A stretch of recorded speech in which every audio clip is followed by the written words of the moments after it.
chapter 7. And it came to pass in the days of Ahaz, the son of Jotham, the son of Uzziah, king of Judah, that Rezin, the king of Aram, and Pekach, the son of Remaliah, king of Israel, went up to Jerusalem to war against it, but could not prevail against it. And it was told the house of David, saying, Aram is confederate with Ephraim, and his heart was moved, and the heart of the people, as the trees of the forest are moved with the wind. Then said the Lord unto Ishiah, Go forth now to meet Ahaz, you, and shear Yashub your son, at the end of the conduit of the upper pool, in the highway of the fuller's field, and say unto him, Keep calm, and be quiet. Fear not, neither let your heart be faint, because of these two tails of smoking firebrands, for the fierce anger of Rezin and Aram, and of the son of Remaliah. Because Aram hath counseled evil against you, Ephraim also, and the son of Remaliah, saying, Let us go up against Judah, and vex it, and let us make a breach therein for us, and set up a king in the midst of it, even the son of Tov-el. This saith the Lord God, It shall not stand, neither shall it come to pass. For the head of Aram is Damascus, and the head of Damascus is Rezin, and within 65 years shall Ephraim be broken, that it be not a people. And the head of Ephraim is Shamariah, and the head of Samaria is Remaliah's son. If you will not have faith, surely you shall not be established. And the Lord spoke again unto Ahaz, saying, Ask you a sign of the Lord your God. Ask it either in the depth or in the height above. But Ahaz said, I will not ask, neither will I try the Lord. And he said, Hear you now, O house of David. Is it a small thing for you to weary men, that you weary my God also? Therefore the Lord himself shall give you a sign. Behold, the young woman shall conceive and bear a son, and shall call his name Emmanuel. Curd and honey shall he eat, when he knoweth to refuse evil, and choose the good. Yes, before the child shall know to refuse the evil, and choose the good, the land whose two kings you have a horror of shall be forsaken. The Lord shall bring upon you, and upon your people, and upon your father's house, days that have not come, from the day that Ephraim departed from Judah, and even the king of Assyria.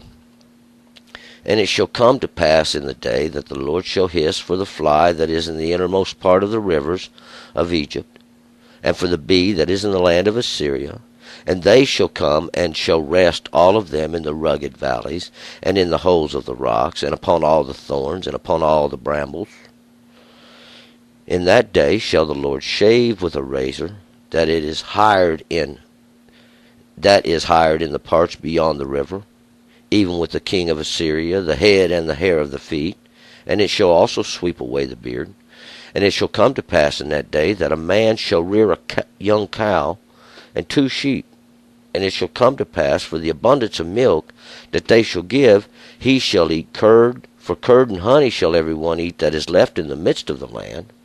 And it shall come to pass in that day that every place where there were 1,000 vines and 1,000 silverlings shall even be for briars and thorns. With arrows and with bows shall one come there, because all the land shall become briars and thorns, and all the hills that were digged with the mattock. You shall not come there for fear of briars and thorns, but it shall be for the sending forth of oxen, and for the treading of sheep. Okay, let's go back up to verse 1. Now, yesterday, Uzziah had died in the last chapter, and God had said now that he was explaining his marvelous work, that he was going to make desolate, because he's going to make the people's heart fat, and he was going to make desolate. And even if this 10th part that he's going to even be eaten up, because it's like a giant oak tree, God says. It's like an oak tree, even in its seasons. And we're going to begin with verse 1. And it came to pass in the days of Ahaz, the son of Jotham, the son of Uzziah, king of Judah, that Rezin, the king of Aram, and Pekah, the son of Remaliah, king of Israel, went up to Jerusalem to war against it, but could not prevail against it. And it was about this time that Uzziah died, that it was during, he was still alive. It was during this same year that he was the king. Uzziah never really served as the king. See, God had stricken him with leprosy. And it was his son, Jotham, who had actually mostly ruled the kingdom. And he did become the king when Uzziah died. But even after this, Ahaz was his son. And we remember Ahaz means this one that God has taken hold of. Mostly because God, he's the son of Jotham. God's finished. God's had all he can stand. So God is taking hold of him, and we're comparing him to a child that has been disorderly. And Ahaz was very disorderly. We could go and read the 16th chapter of 2 Kings, and we could find a whole lot more about Ahaz, even things we really don't want to know. We know that he caused his son to pass through the fire. He was a worshiper of idolatry. He took the gold from the temple of God and went and gave it to the king of Assyria and hired him against these ones that we're speaking about. It was like evil against evil during that period of time. And when he was there in Damascus, he seen the altar that there was there, and he had Uriah, was the priest, to build another one just like it. And there's more about that's written there. But we're during the days of Ahaz, and Pekah, he's the son of Remaliah, and we're not going to see his name mentioned many times. It actually means to open, even the eyes, and he'll always be referred to as the son of Remaliah, and he's the king of Israel, and this is the protected of God. And he makes buddies with Rezin, and Rezin is this favorite of God, and we're going to find out what they do. Verse 2, and it was told to the house of David, saying, Aram, the enlightened ones, is confederate with Ephraim, the double-fruited, and his heart was moved, and the heart of his people, as the trees of the forest are moved with the wind. So now, it's been told to the house of David, or the king of Judah now, what's going on, and that the enlightened ones, Aram, have become confederate with Ephraim. And Ephraim is right the neighbors of Judah, and we're going to see that's where they had the other house set up, the other throne set up. And when Ahaz, who is in the house of David, that's who the king is that we're talking about, this house of David, the people of Judah was moved like the wind. So this was like a bad news coming, and it just kind of moved everybody. 3, then said the Lord unto Ishiah, go forth now to meet Ahaz, you and Shear-Yashub, your son, at the end of the conduit of the upper pool in the highway of the fuller's field. So now the Lord has told Ishiah, go forth now to meet Ahaz, you and Shear-Yashub, your son, at the end of the conduit. And Shear-Yashub means this remnant that returns. And he's the son of Ishiah, who is the saved of God. And he sent him now to the upper pool at the end of the conduit, and this is where the water comes into the city. And this upper pool is near this highway that is by the fuller's field, that goes up to the fuller's field. And this fuller is where they would do their laundry. This is where they would wash and make clean their garments.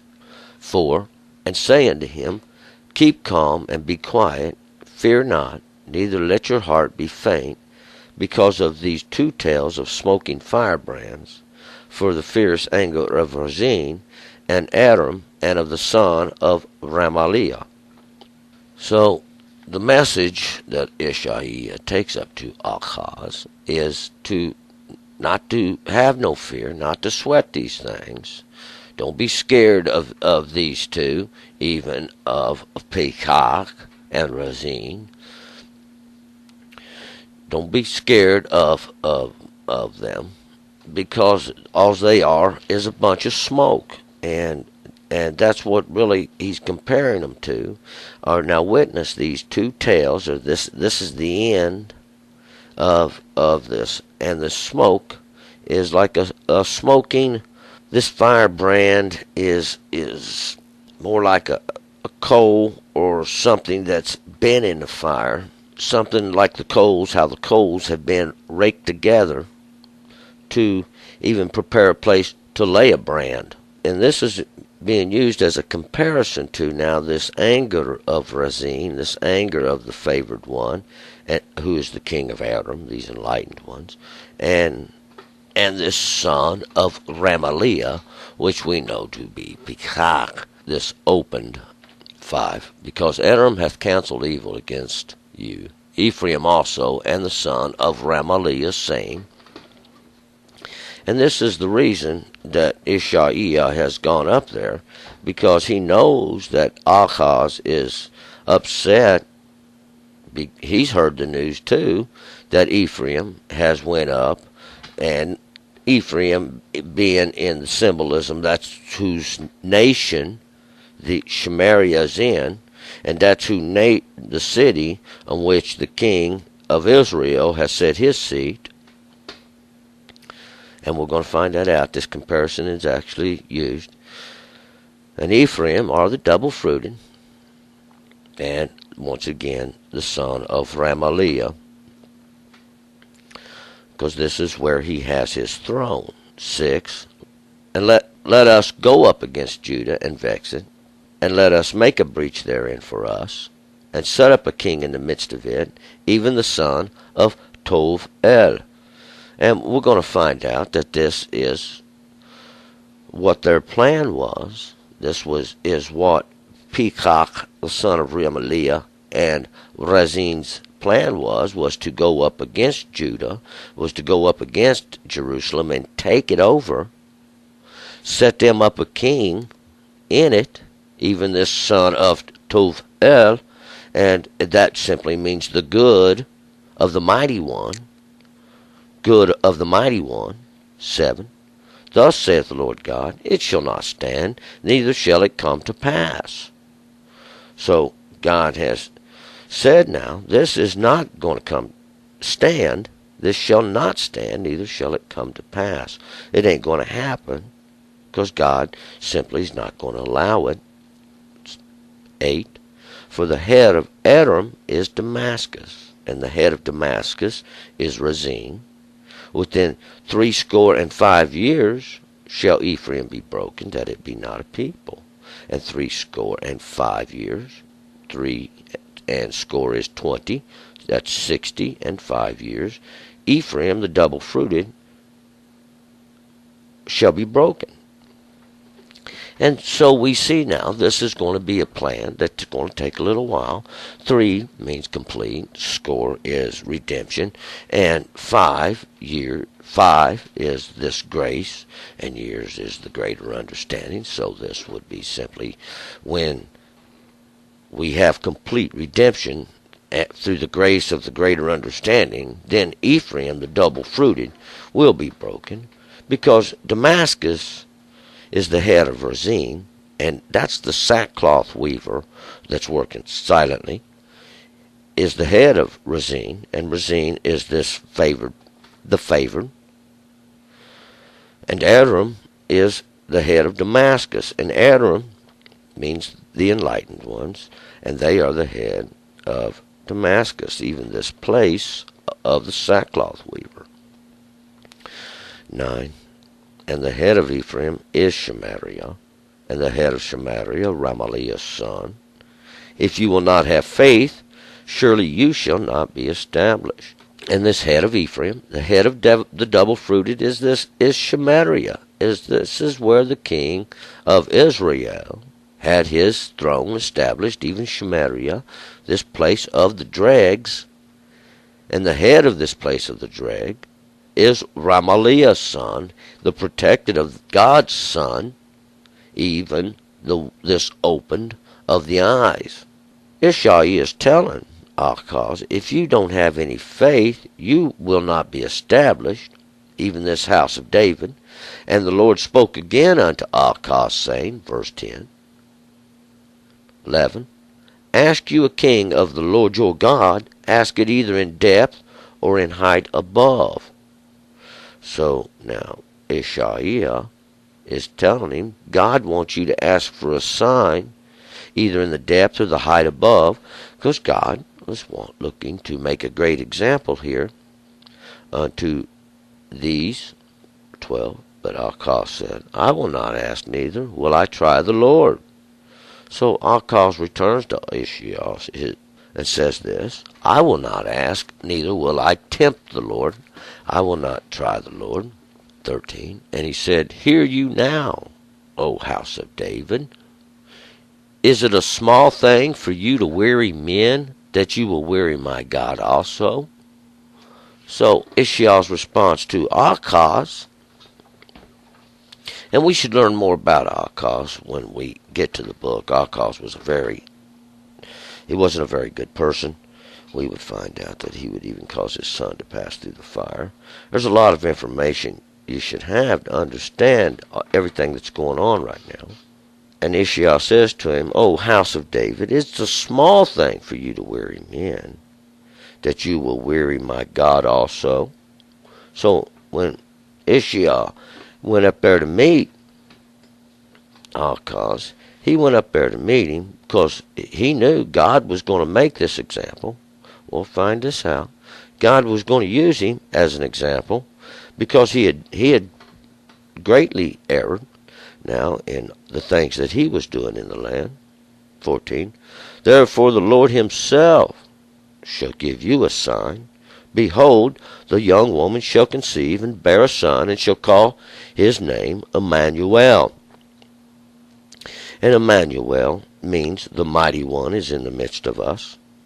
This young woman, well, we know the King James Version says, this virgin shall conceive and bear a son. And this is a place where we can see the contention, the strife in the earth. One thing is, this young woman, whether she be a virgin and this be her first child, one thing for sure, under the law of God, is that she would have to be married. See?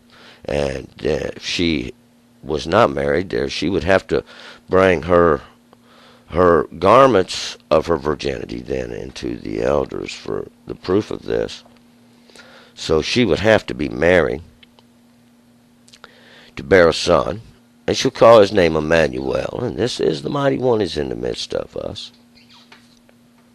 And we know that what it's already been prophesied, that they say that, harm and hurt shall come to us, for God is in the midst of us. 15, curd and honey shall he eat, when he knows to refuse the evil and choose the good. Curd and honey, butter and honey. Butter, even that fat of the land, God done said, I'm going to make everybody fat. This fat of the land, and honey, that sweet nectar that comes from the bees, even the busy little bodies.